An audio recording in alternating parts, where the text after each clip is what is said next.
Bienvenue à Liège, au parking relais de plus de 900 places du terminus de Bressou, d'où nous vous emmenons à la découverte du nouveau tram, en compagnie d'Éric, notre conducteur.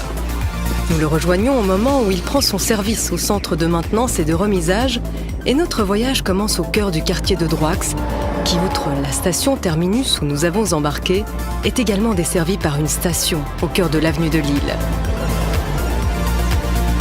Le tram file ensuite au centre du pont Atlas, sur lequel il franchit la dérivation puis la Meuse, avant de se retrouver sur la rive gauche, où son tracé assure la jonction entre Coron-Meuse et Sclessin, sur une longueur de 11 km.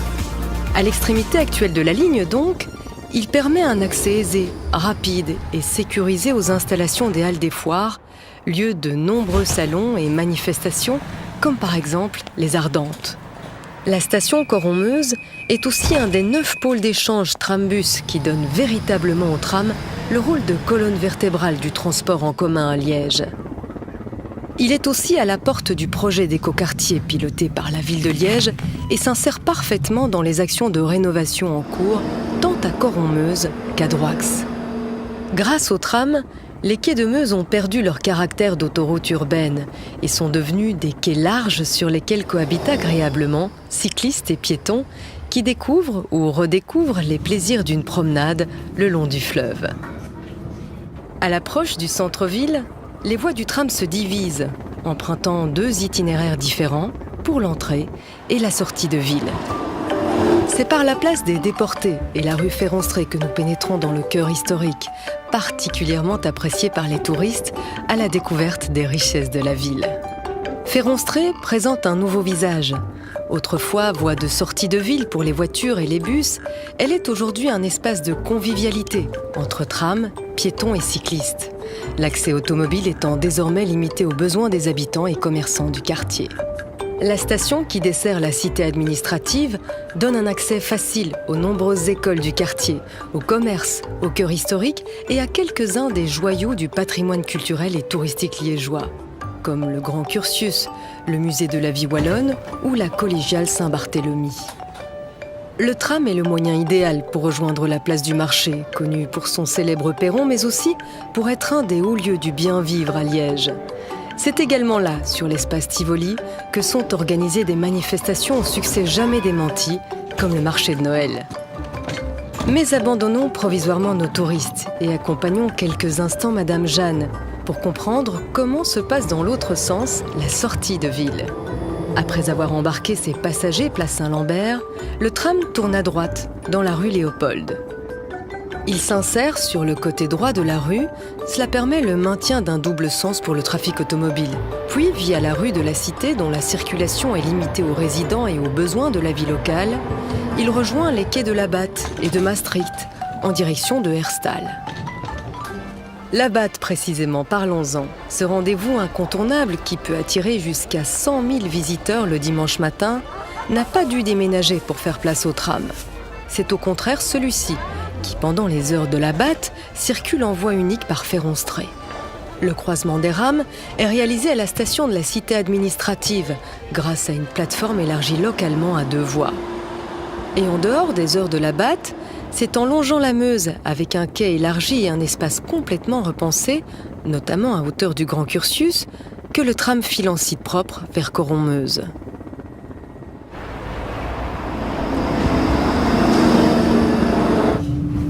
Retrouvons notre couple de touristes au moment où il approche de la place Saint-Lambert.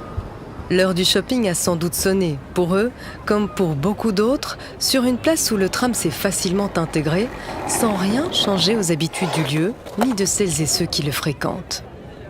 Nombreux sont les Liégeois qui préfèrent désormais utiliser les parkings relais, comme à Coron-Meuse ou Sclessin, et profiter du tram pour goûter aux joies de la ville sans le stress de la circulation.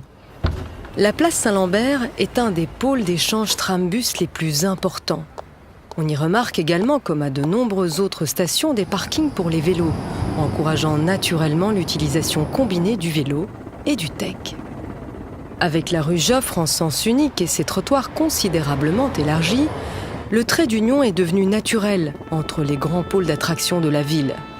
Féronstrée, la place Saint-Lambert, l'îlot Saint-Michel, la place de la République française, l'Opéra, le Carré, le tout forme aujourd'hui un centre plus cohérent, plus connecté, au sein duquel les modes de déplacement doux sont privilégiés, d'autant plus que la mise en quasi-cul-de-sac du boulevard de la Sauvenière a détourné la circulation de transit vers les quais. À partir de l'Opéra, le tram prend possession de l'ancien site propre des bus et s'engage sur les boulevards de la Sauvenière et d'Avroy. Les quartiers Saint-Gilles, Saint-Martin et du Cadran, en surplomb du boulevard de la Sauvenière, sont accessibles entre l'Opéra et Longyennes. Le carrefour des rues Saint-Gilles, Pont d'Avroy et du boulevard d'Avroy est un pôle clé de connexion aux transports en commun. Il est situé à la croisée de deux quartiers qui font la part belle au commerce et aux établissements HoReCa, au shopping et au divertissement. De divertissement, il en est aussi question dans le parc d'Avroy, où chaque année, la foire prend ses quartiers en octobre. En choisissant de tracer sa route sur l'avenue Rogier plutôt qu'en poursuivant sur l'ancien site propre des bus, le tram ne bouscule pas les habitudes du rendez-vous automnal. L'arrêt au pied de la statue de Charlemagne est d'ailleurs devenu le point de chute privilégié des amateurs de laquements et de croustillons, comme des élèves des nombreuses écoles environnantes. Et quand il n'y a pas la foire, le tram offre en toute saison une vue bien agréable sur ce parc d'Avroy, poumon vert de Liège et sur le Toré, un autre symbole fort de la cité ardente.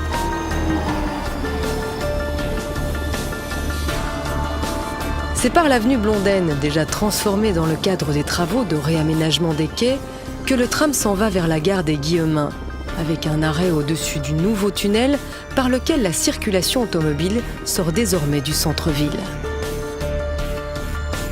Il s'arrête encore au pied de la nouvelle passerelle qui permet de traverser la Meuse pour rejoindre le parc de la Bovry, le palais des Congrès, le Centre international d'art et de culture et la Médiacité.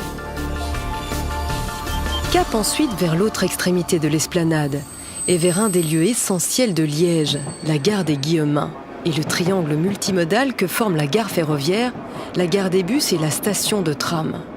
Un point d'échange essentiel, notamment pour les milliers de naveteurs qui, chaque jour, empruntent ces modes de transport en commun. Longeant la gare des Guillemins, le tram s'engage dans une rue Varin reconfigurée et dont l'accès est limité. C'est d'ailleurs un des seuls endroits du tracé où le tram n'est plus en site propre pendant quelques dizaines de mètres, ceci afin d'autoriser la circulation locale. On rejoint alors la place Générale Le Mans, qui joue pleinement son rôle de porte d'entrée de la ville. Afin d'optimiser les correspondances avec les nombreux bus transitant par cette place, la plateforme du tram est dissociée et les quais partagés, ce qui permet aux voyageurs de passer du bus au tram ou inversement sur le même quai. Juste après le passage sous le pont des Tilleuls, le tram participe à la renaissance du Val-Benoît. Cet ancien site universitaire où se côtoient maintenant habitat, bureaux, centres d'entreprise, zones de services et espaces de coworking. Ce nouvel espace marque aussi un changement d'environnement sur la route du tram. Il sort de la ville et progresse dans un tissu marqué par une plus grande alternance entre zones industrielles et habitat. Longeant la ligne de chemin de fer Liège-Namur, il traverse Clessin par la rue Ernest Solvay, qui a perdu sa vocation d'axe bis d'entrée et de sortie de Liège. La priorité est rendue au trafic local et à une circulation organisée en boucle à travers le quartier. Le trafic de transit est ainsi rejeté vers les quais de Meuse. Les jours de match au Standard, c'est sous le pont des Modeleurs que les correspondances bus-tram sont organisées, tandis que les supporters doivent pour des impératifs de sécurité quitter le tram Place Ferrer à quelques minutes seulement du stade. En dehors des jours de match, le terminus du tram se fait au pied du stade Maurice Dufrane. Un important pôle d'échange entre tram et bus y est complété par un parking relais d'une capacité de près de 700 places de voitures et un parking de 60 places pour les autocars. De quoi répondre à la fois aux besoins en stationnement des usagers du tram et de ceux du stade. Nous voici arrivés au terme de notre voyage. Nous espérons qu'il vous a plu et que surtout, nous nous rencontrerons bientôt, à bord du tram de Liège bien sûr. Le tech, ça nous rapproche.